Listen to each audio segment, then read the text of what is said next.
Hello and welcome to Calls. This is the 2022 Puerto Rico Open full show. That's right, we are cramming 3 usual shows into one.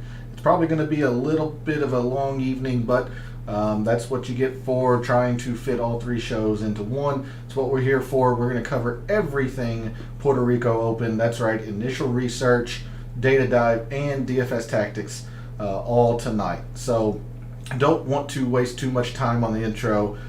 Just remember that we are back on the normal schedule of the DFS Tactics for the Arnold Palmer Invitational tomorrow night at the same time at 9 p.m. Eastern. So, all statistics tonight are provided by FantasyNational.com. It's an amazing resource. It's well worth your investment.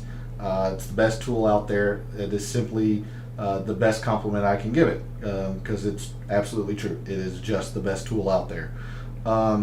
In the description of the video, there are links to my social media where I will post my betting cards, including the information from tonight's Puerto Rico Open and the Arnold Palmer this week. So quite a big betting card, as well as any interesting tidbits of research or information that I find throughout the week and during the tournament. That is all found on my social media, which the links are in the description. And in the description as well is an email if you want to get in contact with me about some bonus content. This is, bonus videos, my tournament fact sheet, which has my favorite bets and DFS plays and whatnot. So reach out to that email if you are interested in that. And then finally, we are live. Chat is open. I want to hear everything Puerto Rico Open that you might be interested in. Have your questions queued up. Any wagers that you might be thinking. The DFS usually isn't as popular as the main tournament during the week, but it is no less an option to play, and you can find some pretty good tournaments there if you know where to look and all that stuff. So we're here for all of that. Let's not waste any more time. Let's get into everything about the Puerto Rico Open as we dive into the full show for the 2022 Puerto Rico Open. And we start with a bit of a change in the sense that there is no tournament fact sheet for the Puerto Rico Open. Being not stateside, we don't get the GCSAA tournament fact sheet. So what I've brought up here is the Pro Visualizer kind of course info here for what says Grand Reserve Country Club, but it is Cocoa Beach. I have double, triple, quintuple checked it. It is the correct course. So we are in Puerto Rico, just outside or maybe inside the city limits of San Juan, the capital. But we are at Cocoa Beach Golf and Country Club. And the main reason I have this up, because I'm not going to go through each hole, I needed to make sure of some yardage. So this is a par 72 that plays to over 7,500 yards. So we have 2 tournaments this week, both over 7,400 yards. So quite unique in that aspect. Again, there are a lot of similarities with this tournament and, say, the Corrales in the Dominican, the Bermuda Championship, which is in the fall, the one that Lucas Hubbard won this past fall. So a lot of similarities there in the sense that they are, courses in the Caribbean, especially here at Cocoa Beach. It is very windy. So the greens, as we'll see in the tournament history or the past course conditions, the greens are always slow because if they were anything other than Velcro, it would be nigh unplayable because of the wind. And we'll get into all of that here, but the main thing I wanted to make sure is that I showed the precise yardage here, so 7,522 yards, and we are on Paspalum greens, which Fantasy National does have a bit of information for, but not a lot of players have played on Paspalum, so it is just it's a unique green surface. The players that have played on that surface have at most 2 rounds, so there was not a lot to glean as far as putting information there. So we're definitely not going to be able to look at putting on Paspalum metrics. Let me make sure that chat is open. So that was what I needed Pro Visualizer for, is the exact yardage. So we're going to go ahead and move on into Fantasy National. And I have this sorted by strokes gained total. And what I've done here, because there are a lot of players that are mainly on the Latino America Tour or on the Corn Ferry Tour this season, working their way towards a PGA Tour card, there are some players with very few rounds. And I've got the custom date range back to last year of today, March 1st, 2021, for all, not even Corn Ferry, just all stuff. And you have guys that have 18 rounds, like Robert Garrigus. You've got guys that have just 6 rounds. You've got some guys that don't have any data. It's just the nature of these alternate field events is that you'll get guys that just don't have data. With that in mind, I wanted to get as much data as I could on as many players as I could. Now, I did limit it to the last 36, just so that we're not gathering literally every single tournament. But I did want to get a big picture view of the players that are playing this week in Puerto Rico and just get as good of a gauge as I could on those players. So with that in mind, your top strokes gained total players since last year. And again, I know that's quite a big sample size. It's just due to the nature of the players in the tournament. I needed to go back that far to gather data for all the players. So your best strokes gained total players in the past year: Mark Hubbard, Mataya Schwab, Dylan Wu, Ryan Armour, Tyler Duncan, Jonathan Bird, who I believe is withdrawn. I'll have to double check that. Jason Duffner, Robert Garrigus, Cameron Percy, and Satoshi Kodaira. So you'll recognize a few names here. Mark Hubbard, who played well at the Honda. Mataya Schwab, one of the Corn Ferry Tour grads, has been playing well. Same with Dylan Wu. Ryan Armour has been a consistent figure on the PGA Tour for years now. Tyler Duncan has won some tournaments on the PGA Tour. So you do have guys who have PGA Tour experience. You have some international flavor here with Rafael Cabrera-Bello, Rafael Campos, players of that nature. And then you've got some truly unknowns. Mark Hinsby, Austin Connolly, Charlie Wee, Carlos Franco. These guys, some of them I've heard of. I've seen them in a tournament or two, but to be fair, I don't know much about them. Like Hiram Silva, I know his 2 rounds were from the Corrales last year.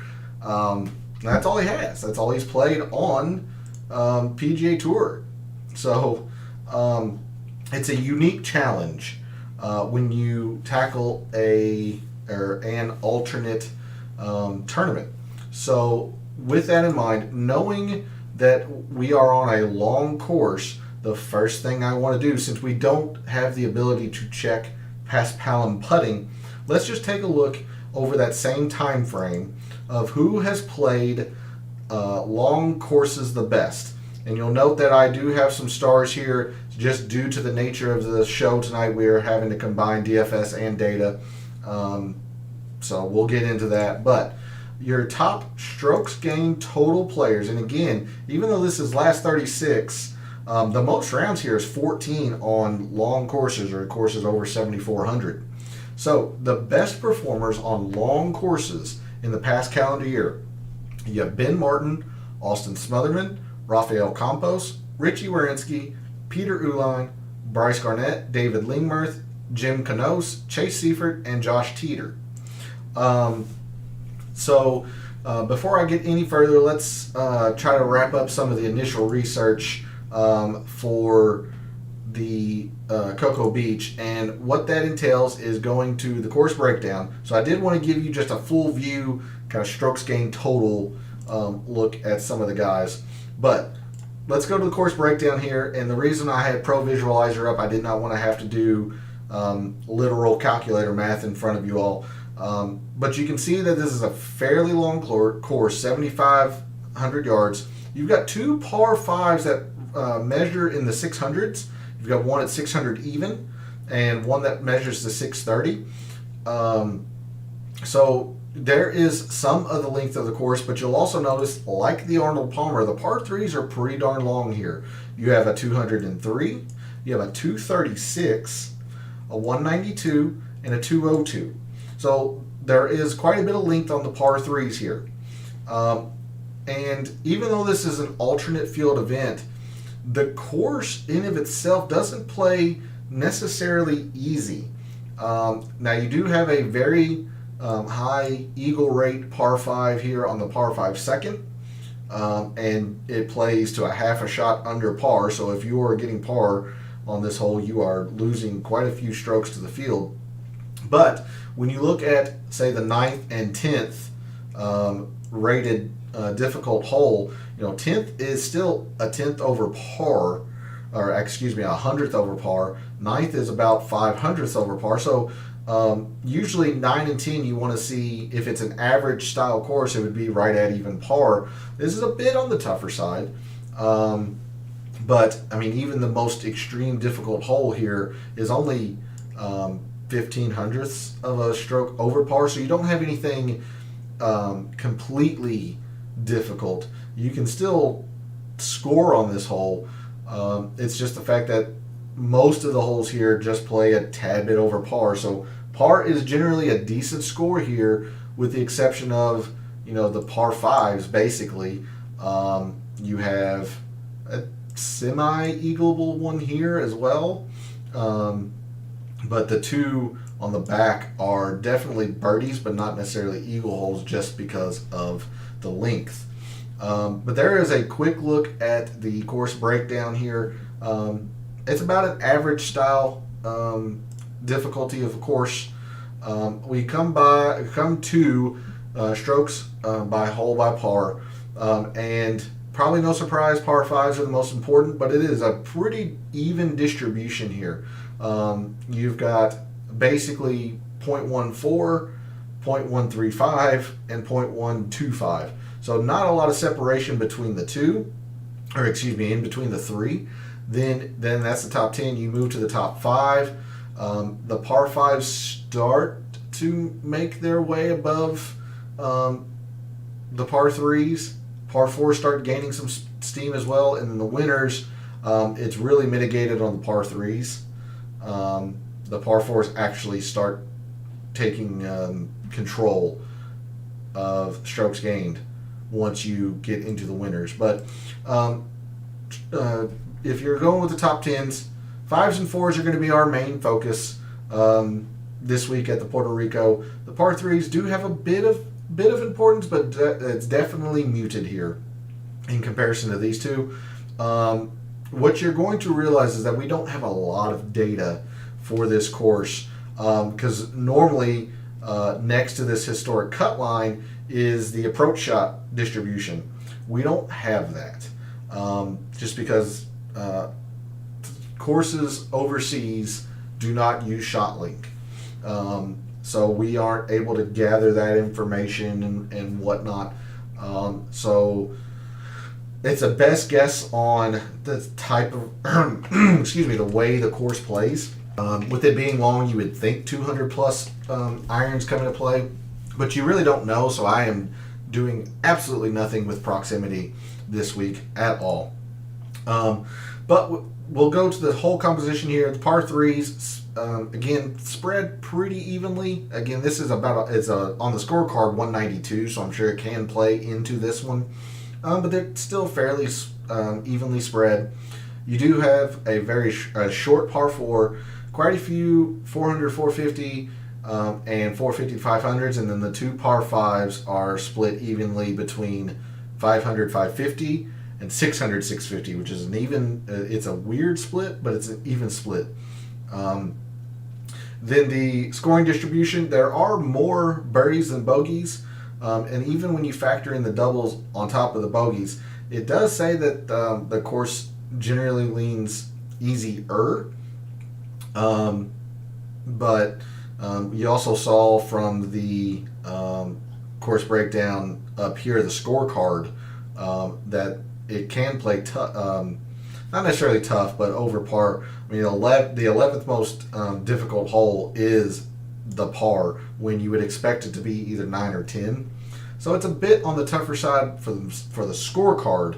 So it's a bit surprising to see, the birdies against the bogeys plus the doubles. But so basically, it's going to play to about par, maybe a bit over it. And you can see here from the historic cut line, it's generally hovered right around par. So, last year, even par, -1, +2, -2. There is no tournament from 2018, so we're only going to have 4 years of historical data. I only go back to 2017 because guys just change from 5 years ago. But we only have 4 years of data that we're going to gather. But you can see it's right around even par. So again, average in terms of difficulty. Driving accuracy here, pretty high. From the little that I know of the course, it seems like the fairways are pretty wide. So driving accuracy, a little bit higher than the average tour event. Green and regulation percentage, quite a bit higher. Again, I don't know if that is because of the larger greens, or the course is, even though the course is long, maybe it's a lot of run out and such. I just don't know, and I don't want to tell you wrong information. I just don't know. Scrambling, quite a bit higher here than the average tour event. 3 putts are significantly lower. That is speaking to probably the higher green and regulation percentage, and the fact that we have very, very slow greens this week. These, I think, are the slowest greens on the PGA Tour, which is quite funny or ironic, I guess I should say, because we were on the fastest greens at the other tournament this week, and it was slowest at the other tournament in the same week. But you can see, normally we have a distance of birdie putts made graph and a green and regulation proximity to the hole. We don't have that either. It's because we don't have shot link data. So what limited information we do have, we're going to slice and dice as best we can to gather the best data we can to make some successful outright wagers and DFS lineups. So there was a look at the course breakdown. I'm going to come back to the kind of the main page here, but speaking to the historic conditions, instead I should have just went to this tab. You can see here they are past Palom greens, and again, we just don't have a lot of information from past Palom. Scoring relative to par, you can see it plays average a lot of the time. It can play easy. There are times when it gets difficult. So by no means is this just a birdie fest. I would classify it as average. Hitting the fairways can be difficult at times, but it can also be easy. The thing I do know about this course, the rough is very short. You would expect that in a tropical Caribbean type setting. Green speeds always slow, always slow. I mean, you have to go back to 2014 when they were average speed, and the reason is hopefully you saw over here, you get a lot of wind. windy. Now there are some times when you can get calm, but most of the time it's moderate to windy, and we're definitely going to be looking at that in our data model later on in the show. But because of this, they have to keep the green speeds fairly slow. And then the course has generally played over 7,400. I think it has played over 7,400 every time. So long course, can get windy, and that contributes to some scores that are average, right at par. So that's the historic conditions. Let's take a quick look at tournament history, the players who have performed well, haven't, and so on. Rafael Campos is your top strokes gained total player for this tournament. He has only played at 4 of the possible, or I guess, 3 of the possible 4. So I'm going to ignore entirely this 2016 column because I just don't go back that far. So he's made 3 of 4 cuts, or 3 of 3 cuts, and just didn't play one. So 3 of 3 cuts, a tied for 3rd, a tied for 10th, and then a middling to clunker finish. But he is leading in strokes gained total, which makes a lot of sense. He's on the Latino America Tour, plays some of the Korn Ferry Tour. He's a legitimate name on these alternate field events. Aaron Baddeley is 2 for 2 with a runner-up. You have Cameron Percy, Bryce Garnett is a winner on the PGA Tour. Josh Teeter, Ted Potter, 2 events, both top 10s. Fabian Gomez, 4 for 4. You have Scott Brown, 4 for 4. Chris Stroud, I believe, has withdrawn as well. But you have some guys that have played this tournament often and played it fairly well, to be fair. D.A. Points down here, I caught him out of the peripheral of my vision. I mean, he won this back in 2017, and he's back. Now, he hadn't played well since then, but he did win it in 2017. But on the other end of the spectrum, here are the guys just for whatever reason just don't play well here. You see Robert Garrigus, 0 for 4. Brendan DeYoung, 1 for 4 with a very clunker of a made cut. Several 0 for 3s. Let's see. Chesson Hadley, who's playing this week, 1 for 2. Very clunker performance. You've got Samuel Knoll. He's 1 for 1, but it was a pretty poor performance.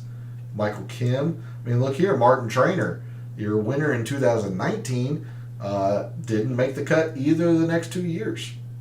So those are the guys that, for whatever reason, are very inconsistent, and that's why they're playing in this event instead of the Arnold Palmer, or just haven't played this event well in the past. I keep scrolling. Like Kodaira is negative, and the one that was surprising to me is Camilo Villegas. Now, granted, it was only 1 tournament, so that makes much more sense, but I saw the name Camilo Villegas. I was surprised him being, I believe it's Colombian, might be Venezuelan, don't quote me on that, but you would think that he would be used to the conditions of a course like this, and he didn't play it well the one event.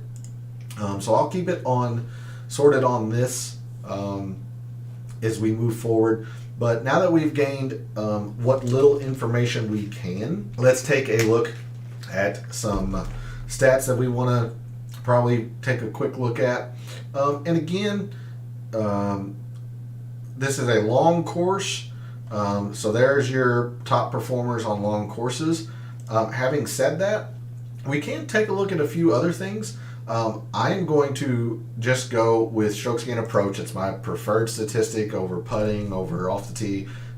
It's the most indicative skill of long-term success is strokes gained approach.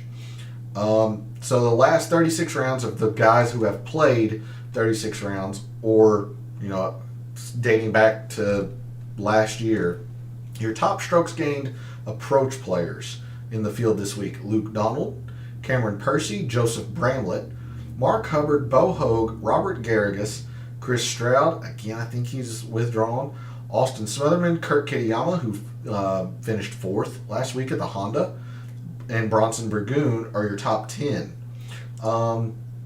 Something else that we can take a look at, even though it's not paspalum, we can take a look at Velcro speed putting. So who puts well on the very slow greens when they do arise on the PGA Tour? And you can see there's not many. I mean, 10 rounds is the most, and it's the Valero Texas Open, the Bermuda from this past fall, and the Mayakoba from this past fall. So not a lot of Velcro speed greens. So your top 10 performers on Velcro speed greens: Chesson Hadley, Vaughn Taylor, Samuel No, Michael Gligic, I think is how it's said, Sung Kang, Austin Cook, Kelly Craft, Bo Hoag, Martin Traynor, and Nate Lashley. That is what we can look at as far as umbrella stats. We won't know what else to look at until we turn to Microsoft Excel. So pardon me, I'm going to have to switch a little bit back and forth tonight as I go from one set of metrics to another. But what I have here is the course data detail that I usually do for every event, and I do have some statistics for the Puerto Rico Open, whatever Fantasy National can grab, but we don't get any of the umbrella stats, to the event, specific to the event. We don't get any, like say, driving stats, left or right. There are the par threes. We also don't get any proximity or putting stats. So really, all we have to go on is the the links of the holes, the scoring on those holes, so the threes, the fours, and the fives, and then we can look at, you say, distance, fairways, greens, and then eagles, birdies, and bogeys. So it is a bit of a condensed information event, and that's where some of the challenge is, but that's also where some of the excitement is that if you think you can find an angle against your fellow competitors or in the betting market, you can really exploit it if you think that's going to hold true. And that's what I'm here for, is to hopefully help find some good nuggets of information on an alternate course that a lot of people just don't know or don't pay a lot of attention to. So in the kind of driving tab, being distance and fairways and greens and whatnot, it looks like there is not a lot of importance in this tab. Now, this metric is very consistent, but it's not necessarily the most important. Good drives, still not too much. I did not make any outliers for this particular course. It was one of the things that I put on the chopping block trying to put 3 shows together. But as we move over, you can see that birdies play a little bit more than bogeys.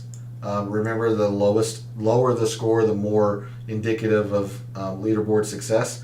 But bogeys is definitely the more consistent one. Not by much, but it is more consistent. So I don't think that we are going to have any focus on birdies versus bogeys. We move into the par threes, the fours, and the fives, and this is where we can really glean our information. So the par threes. We noticed last night with the Arnold Palmer in the data dive that it was about a 35, which is pretty significant. And tonight in the course breakdown, for your top 10 performers, fives, fours, and threes were roughly the same. But as you moved up the leaderboard, the threes started getting really mitigated.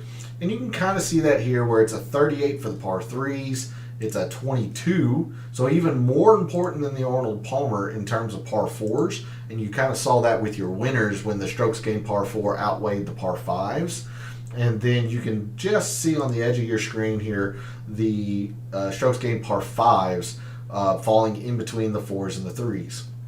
And it does not look like there is a particular par three that is dominant.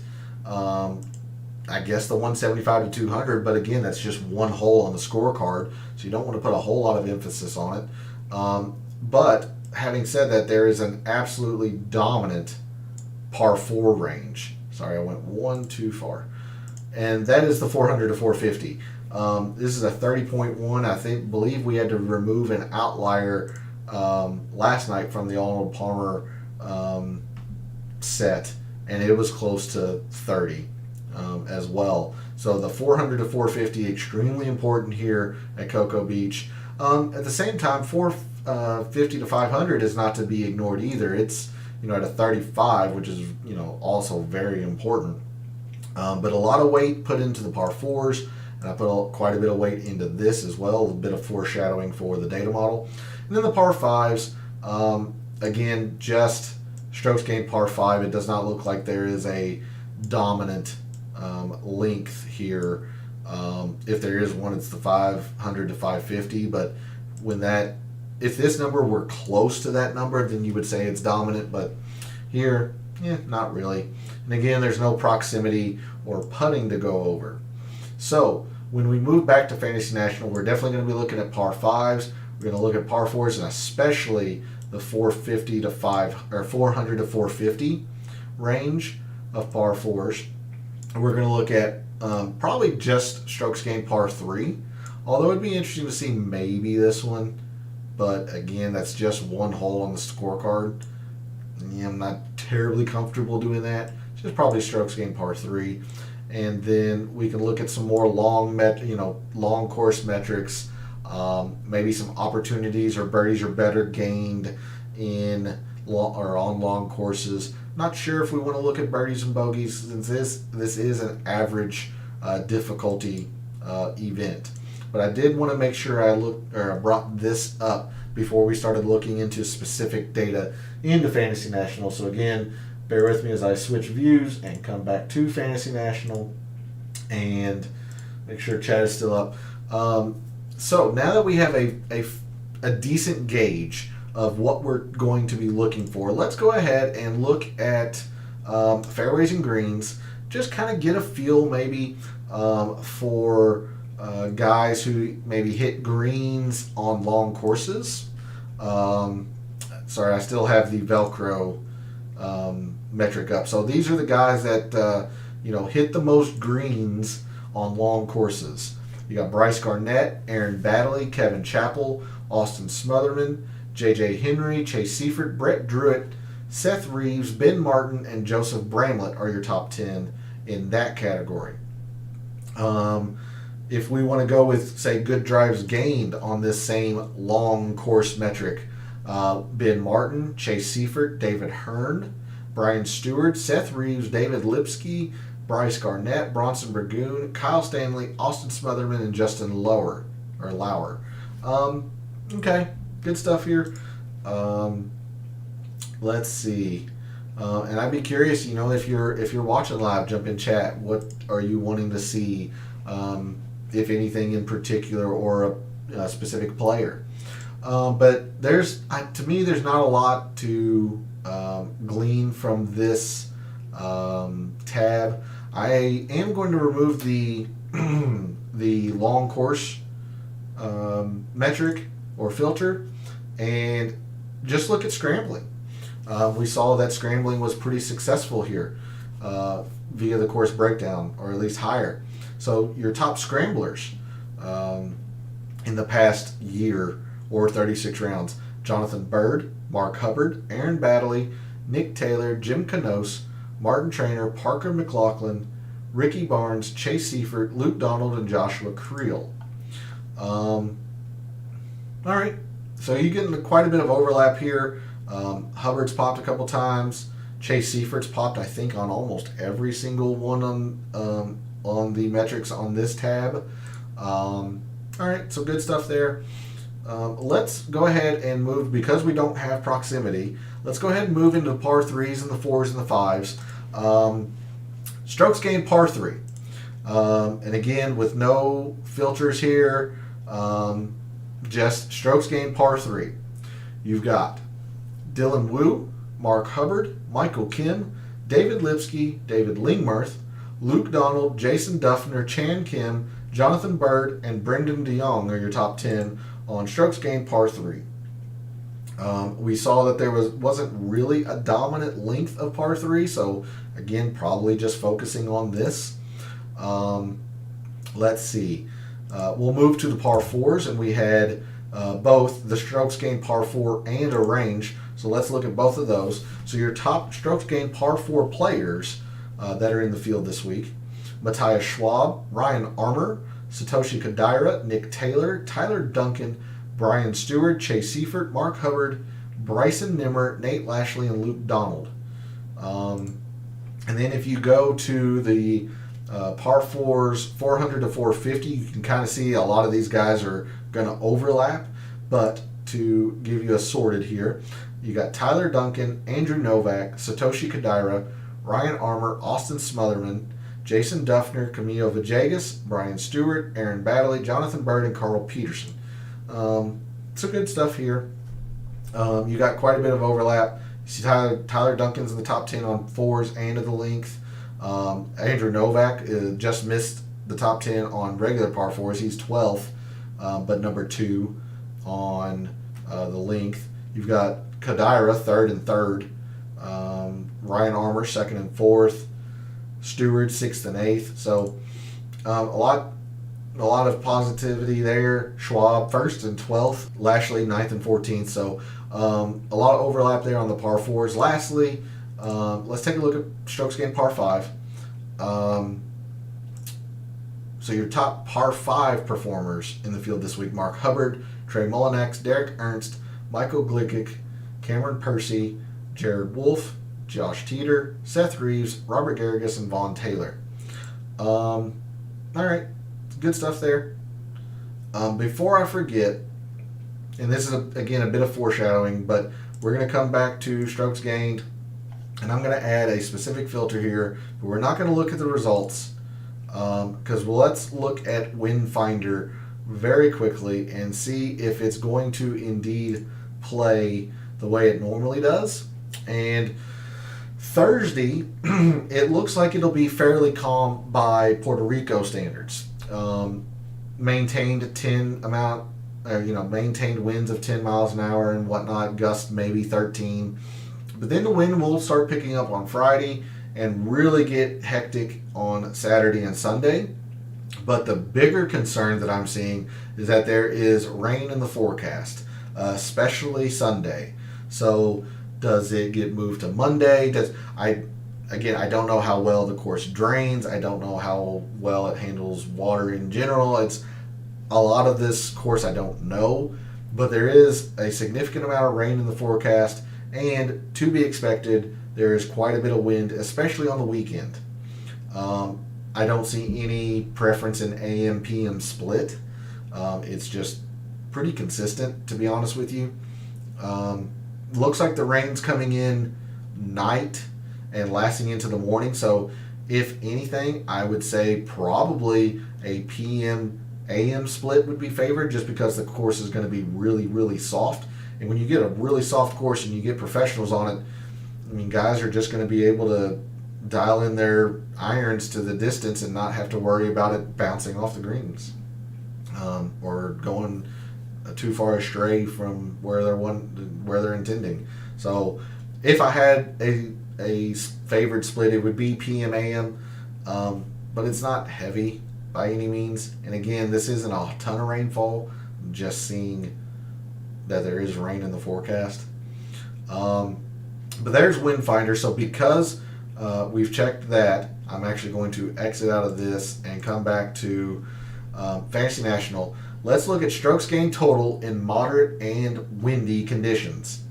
And again, this is just since last year. So your top performers in windy conditions: Mark Hubbard, Camilo Villegas, David Lingmerth, Ryan Armour, Brian Stewart, Derek Ernst, Chan Kim, Peter Uihlein, Andrew Novak, Chad Ramey, Satoshi Kodaira, and Chase Seifert. Several of those tied for 10th. Definitely wanted to make sure I hit the windy condition for you all. I'm going to check and see if they've loaded the DraftKings pricing for the Puerto Rico. They hadn't, as of maybe 7 or 7:30 when I started prepping for the show. They just have the Puerto Rico field. So I do have some prices. I know the ones that I do have are accurate. I don't think I have all of them, is how I'm going to say it when we move to Microsoft Excel. But before we do that, let's take a look at the mixed condition model that I have made for this tournament. I am not inclined to say that it is perfect, since there's a lot of the course that I don't know. But considering the data that we have, and knowing my bias of strokes gained approach, this is the mixed condition model I made. So I have strokes gained approach at 20%.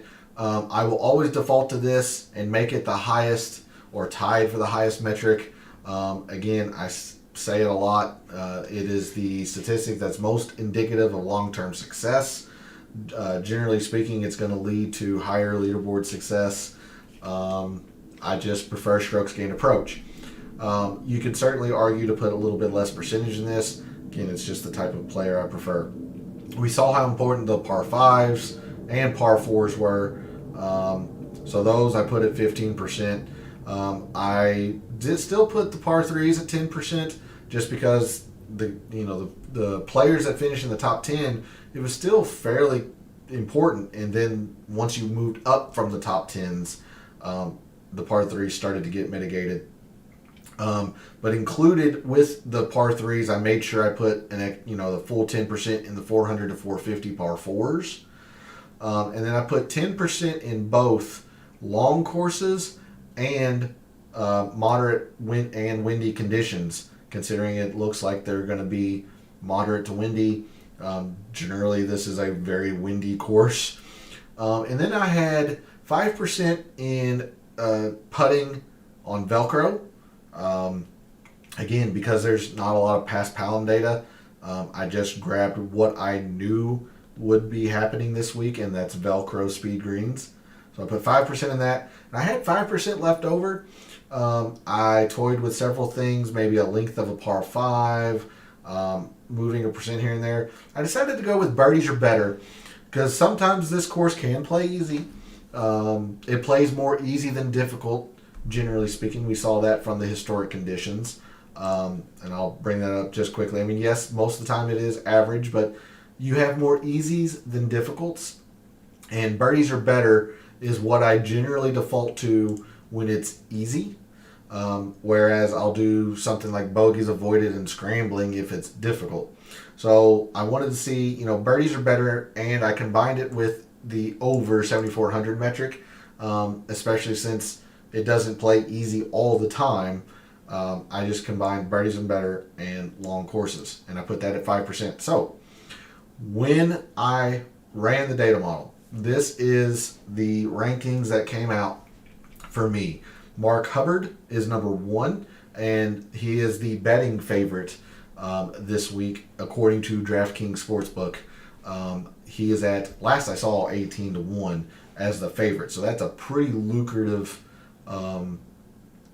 odds or line for a favorite. And that's what I like about these alternate tournaments, is that you can find some big values on guys if you know what stats and what angles to look at. So I'm hoping this, is the angles that are going to be correct this week at the Puerto Rico. Some of the most success I had last year was the Barbasol, where I hit Seamus Power. The Barracuda was an okay performance for me. There's just a lot of, there's a lot of value to be gained in these alternate field tournaments when the majority of the attention is on the main tournament. But anyway, so when I ran the data model, Mark Hubbard is number 1. Then Austin Smotherman, Jason Duffner, Robert Garrigus, Chan Kim, Chase Seifert, Mataya Schwab, Ben Martin, Vaughn Taylor, and Satoshi Kodaira are your top 10. Ryan Armour, just outside the top 10 at 11th. Chad Ramey, somebody I use quite a bit. I used a lot of him last week to my detriment. Camilo Villegas I use quite a bit to my downfalls a lot of times. There's Luke Donald, who's popped a couple of times in some models of mine. So there's a look at my rankings, and I wish I could go through a quick rundown of the leaderboard or the price board. That it's not available in Fantasy National. So what I had to do is bring it over to Microsoft Excel. So I'm hoping this is the last time I'll have to switch back and forth. But I did bring in the salaries that I knew. So what these players are players that I don't have prices for. So I am not sure if they've withdrawn or I was just not able to find them and get the price. So I deeply apologize if these players are in the tournament and have a price, and I just don't have them. But I went ahead and marked them as withdrawn just because I don't have the price. So I don't want to give you, say, I like this guy's value at this price when it could be completely wrong. At the same time, when I looked for projected ownerships per Fantasy National, there were not enough lineups generated by its members to get what I'll say fairly accurate information. Because you have ownerships ranging anywhere from 20% all the way down to not used at all. So I'm just going to give this a very, very quick run through of the members of Fantasy National who have generated lineups. Nick Taylor is getting a lot of love. Mark Hubbard is getting a lot of love, which makes a whole ton of sense. Being the betting favorite, number one in my data model, coming off a very successful Honda tournament. And you see here, Nick Taylor, I don't have a price for, so I don't know if he's withdrawn or I just don't have the price for DraftKings for him. And if you're watching, please jump in chat and help me out if you have it updated so I can give you better information, better analysis. But I don't have it. So Nick Taylor's getting a lot of love. Mark Hubbard's getting a lot of love. Cameron Percy is getting a lot of love. Vaughn Taylor, which Vaughn Taylor is 9th in my data model. Cameron Percy is 18th. We talked about Nick Taylor. Mark Hubbard's number 1. Ryan Armour getting a lot of love. Again, number 11 in my data model. Satoshi Kodaira, number 10. So it looks like I am matching a lot of what the members of Fantasy National are seeing. You've got Kurt Kitayama. Now he's quite a bit lower in my data model, in my rankings. But he finished 4th in the Honda. He's had some pretty good success recently. So a lot to like there. Mataya Schwab, honestly, probably who I would say is the favorite. He is ranked 7th in my model, but he's a really good player. He's shown himself very well lately. As I am able to click on him over here, he top 10 to the Honda. He's made the cut in 5 straight events. He's just playing some pretty good golf. His strokes gained approach is solid. He's starting to click with the putter. There's just a lot to like with Mataya Schwab.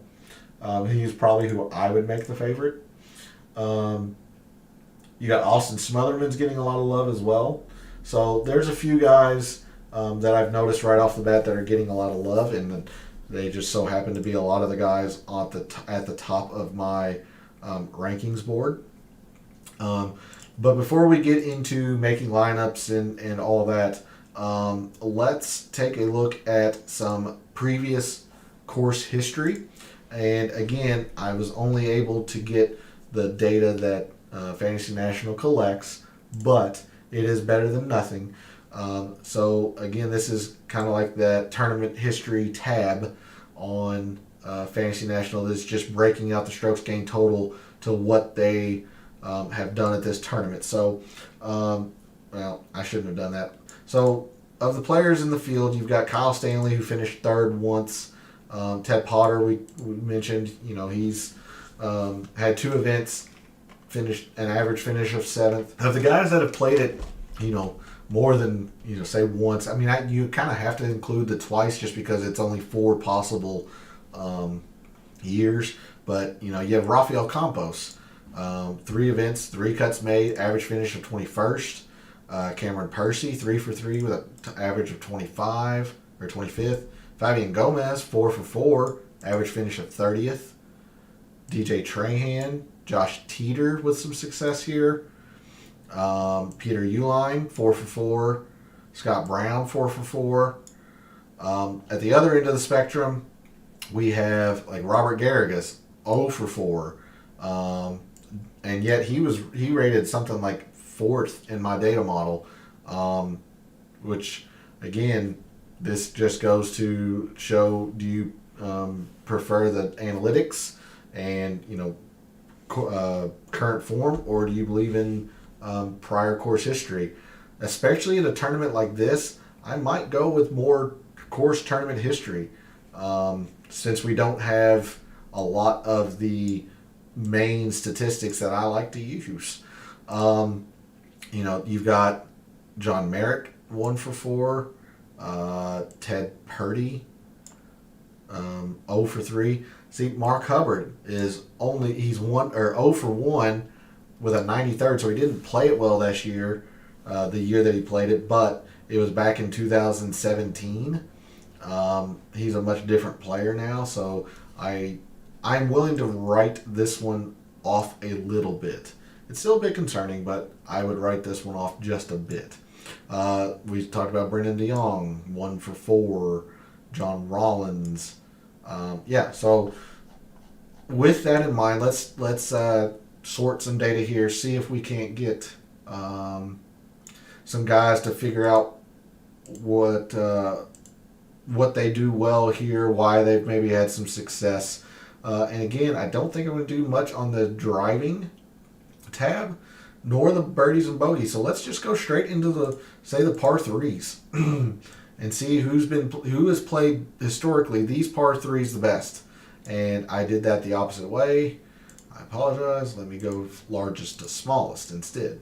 All right. So Kurt Kitayama, again, coming off a great Honda. He's only played this event once, but played it pretty well to a 17th. You've got Chase Seifert. Chase Seifert plays the par threes well here. Bramlett, Bo Van Pelt, Bryce Garnett, Josh Teeter, David Hearn. He's only 2 for 4, but he's played this well. Ricky Barnes is just 1 for 4, but has played the par threes well. Fabian Gomez. So there's a look at the par 3 performance of players historically at this course. Let's move into the par 4s. Strokes gained par 4, largest to smallest. I believe you can see that. Yeah. So I'll move it over just a bit for you all. Make it at the far left. So Kyle Stanley, again, 1 time. Brandon Wu, again, 1 time. There's Ted Potter, who's at least played it twice. Grayson Murray, Rafael Campos, Aaron Baddeley, Bill Hawes. There's Cameron Percy. We've talked about a couple times. There's DJ Trahan. We've talked about a couple times. There's Bryce Garnett. Josh Teeter's popped a couple times. Joseph Bramlett. There's Gomez again. Good stuff there. Let's grab all and sort by the 400 to 450, since that's the dominant range of par 4s here, by a pretty clear margin. So your top performers on par 4s, 400 to 450, there's Ted Potter at the top. Brandon Wu, again, just 1 time. There's Fabian Gomez, 4 for 4. Campos, he's popped a ton. He's 3 for 3. Joseph Bramlett, Ben Martin, who's played long courses well. DJ Trahan, David Lingmerth has played this event well. Let's see, there's Peter Uline. So, and then finally, let's take a look at par 5s here at Cocoa Beach, and who has played them well. You've got Chris Stroud, again, 1 time. Austin Cook, 1 time. Nate Lashley, once. There's Bryce Garnett. There's Aaron Baddeley. DJ Trahan again. Ted Potter again. Ryan Bream, first time we've mentioned him. Rafael Campos again. So you're starting to see the guys who, one, have played here enough, and who have played here well. Let's see. Fabian Gomez again in the upper maybe 3rd. I'm liking Rafael Campos, at least his performance here at Cocoa Beach. I'm going to come back and sort this by average finish. Finish. And I do want this smallest to largest. Yep. Okay. So if we have to come back to this, we will. I do not believe there are any tiers lineups or tiers contests. I could be wrong. Again, I haven't checked DraftKings tournaments or contests since midday today, and thusly I don't have a lot of any of the ownership projections really. But we can try to make a couple lineups here. And again, I just have to go by the fact that I couldn't find these guys on DraftKings. So I am going to sort this by price and get a feel for how things look, in terms of price board. So largest to smallest. Again, I'm just going to have these guys down here. If they're in the tournament, I'm sorry, I'm just not going to be able to give you a reaction to them. But the leader or the price board here, you got Mataya Schwab at the top, Mark Hubbard, John Huh, Kirk Kitayama, Rafa Cabrera-Bello, David Lipsky, Bramlett, Ryan Armour. So you can see some of the guys that I'm probably going to lean towards, Schwab and Hubbard, even though they're the two most expensive. I'm not going to go to John Huh. Probably not going to go to Kitayama because I'm betting he's probably going to be a pretty chalky play. So I am probably going to lean into probably Ryan Armour, Joseph Bramlett. I really like Austin Smotherman. I'll probably eat that chalk because I imagine he's pretty chalky. I'm hoping Chase Seifert isn't very widely owned. I really like Chase Seifert this week. Other guys that I think will probably be chalky, Satoshi Kodaira, probably pretty chalky. Tyler Duncan, I imagine, will be pretty chalky. So that is one potential area of a fade, but it's dangerous because he is fifth best in par fours. He is the best at the length of par fours. That's a dangerous gamble to take, but one that will pay off if you are willing to take that gamble. And I'm probably going to take that gamble, to be honest. I imagine he's going to be pretty darn chalky. So let's try to fill out a couple of lineups here. Again, I'm going to do the best I can using my knowledge of what I think people are going to do with these players, and my rankings and such. So one of the lineups that I think a lot of people are probably going to gravitate towards, and the players will probably be a bit different, but I can imagine kind of a Mark Hubbard. Sorry, let me widen that column for you all. I can imagine, say, maybe a Mark Hubbard, probably coming down to Austin Smotherman would be a guess. Probably maybe a Satoshi Kodaira. Let's see, what else? Who are some other players that probably will get some attention? I'm sure Cameron Percy will. You got 78.50 per. Somebody I really like here in the low sevens is Jason Duffner. I think the weakness in putting is mitigated here on these slow greens. He ball strikes it beautifully. I like Jason Duffner, and he's at a low 7. I really do like his chances this week. Let's see. If anyone's dropping into the 6Ks, I don't know who it would be. Maybe Fabian Gomez, maybe. Yeah. I like Rafael Campos a lot. I don't know if he's going to get used that much. Let's see. I think I already closed out of that tab. I'm just going to bottom them out at Cameron Percy, to be honest. And let's see. We can go with maybe a Luke Donald, Camilo Villegas. I don't think he's too popular. Seth Reeves, maybe, if they're a big believer in the Korn Ferry Tour narrative. Robert Garrigus. Yeah, see, this is hard. I don't know where guys are going to lean.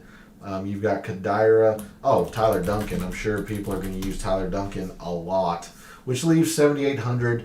The name at 7,800, the one that will probably catch attention is Kevin Chappell, who's made a couple of cuts this earlier in the calendar year at the Sony.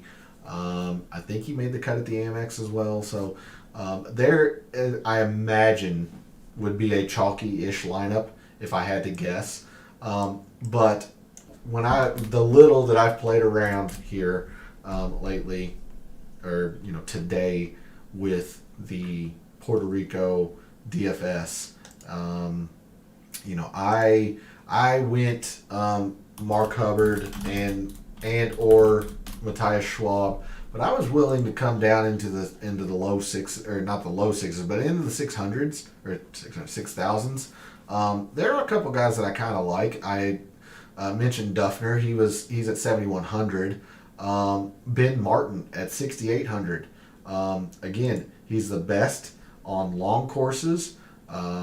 He is the third best on birdies or better on long courses. He is really good in comparison to the other players in the wind. His strokes gained approach has been good. I really like Ben Martin. I'm kind of hoping he is a bit unique in that sense. And I'm going on the long course narrative with him. Again, I don't mind Jason Duffner this week. And going this low allows me to, use some of this money on the price board for known commodities, like an Austin Smotherman. Again, I know he's probably going to be pretty chalky, but he's just a good play. I can avoid the Tyler Duncan chalk. Someone else that I kind of have an eye on is Andrew Novak or Camilo Villegas. Let's see. I'm trying to think of guys that who've had a little bit of success here. Rafael Campos. He didn't rate out the best in my data model, but you can't argue with the success that he's had here at this tournament. If I went as low as these three, I could spend upwards of 10,000. I like a Joseph Bramlett. This is a pure stars and scrubs type build, but hey, I have no idea what the ownership would be. I imagine these two are pretty high. I'm hoping Ben Martin's pretty unique. I'm hoping Duffner's pretty unique. Let's see. Some other guys that I kind of have an eye on. I mentioned Bramlett. I imagine Ryan Armour is going to be fairly chalky, but he's pretty solid if you want just a stable performer. I'm sure Dylan Wu is going to be getting a lot of love, understandably so. He's been playing pretty well. Chase Seifert, I'm really, really high on. Hopefully he's unique. If you want to go into the putting narrative, Vaughn Taylor is somebody to look at, and his irons are okay. They're okay. Let's see. Chad Ramey, he rates out well, just a little gun shy since he burned me. Again, I imagine Tyler Duncan's going to be the most owned player, so I'll try to avoid that as much as I can. I'll see if I can't give you a couple names in the 6Ks here. Again, I like Rafael Campos just for the prior course history here. I like Ben Martin quite a bit. David Lingmerth popped on quite a few quite a few statistics. So take a look at David Lingmerth maybe.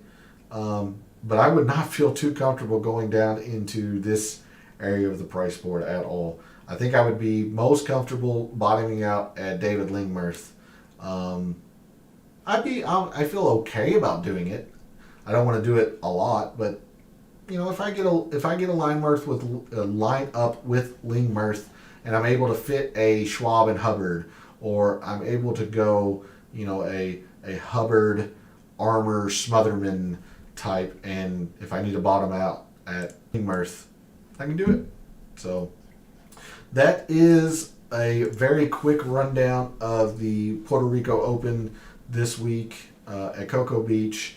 In the comments, let me know, do you have any wagers out at the Puerto Rico Open?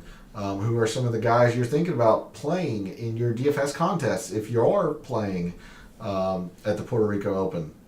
So thanks for watching. Appreciate the support as always. For any wagers that you've made at the Puerto Rico Open, for any wagers you're thinking about making at the Puerto Rico Open, for all your DFS contests at the Puerto Rico Open. And until I see you tomorrow night when we're back at the Arnold Palmer Invitational, may all your bets be profitable.